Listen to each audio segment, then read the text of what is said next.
જય સ્વામિનારાયણ.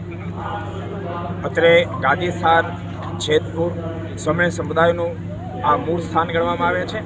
આ સ્થાનેથી આજથી 31 તારીખ સુધી ભવ્ય મહોત્સવ એનો પ્રારંભ થઈ રહ્યો છે. ભગવાન સ્વામિનારાયણ સ્વયં આ ધરતી પર ગાદી આરૂઢ થયા પછી દુનિયામાં તમને ક્યાંય જોવા ન મળે એવા અદ્ભુત વચનો પોતાના આશ્રિતોને આપ્યા કે તમારા પ્રારબ્ધમાં ઘેર ઘેર ભીખ માગીને ખાવાનું લખ્યું છે એ હું સ્વીકારી લઈશ, અને મારા શરણાગત બનશો એટલે અન્ન વસ્ત્રે આશ્રય કરી ક્યારે દુઃખી નહીં થાવ.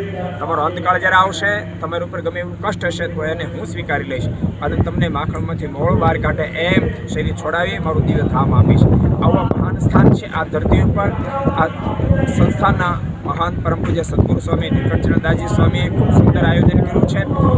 જે જગ્યાએ ભગવાન સ્વામિનારાયણ ગાદી આરૂઢ થઈ જગ્યા ઉપર બારુણા ભિક્ષાપણની સ્થાપના કરીને 100 વર્ષ પૂર્ણ થયા છે. એ નિમિત્તે આ મહોત્સવ ચાલી રહ્યો છે. આજે ભવ્ય શોભાયાત્રા હતી અને આ મહોત્સવનો હેતુ તો એવો જ છે કે આ મહોત્સવના માધ્યમથી લોકોને સારા વિચારો પ્રાપ્ત થાય, વ્યસન કુટાઈ કુલક્ષણમાંથી બહાર નીકળી શકે, સદવિચારો પ્રાપ્ત થાય અને સદાચારમય જીવન જીવી શકે.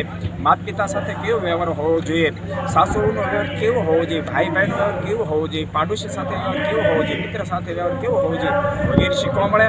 આલોકમાં સુખી થઈ અંતે આપણે આત્માનું સહી કરી શકીએ એવી સદવિચારણા અહીંથી પ્રાપ્ત થાય એટલા માટેનો મહોત્સવ છે.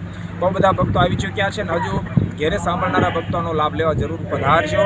બહુ મોટી વ્યવસ્થા કરવામાં આવી છે. આવનાર બધા ભક્તો માટે રહેવા જમવાની બધી જ વ્યવસ્થા ઊભી કરાયેલી છે. તો બધાને સાદર આમંત્રણ છે. બધાને ખૂબ જય શ્રી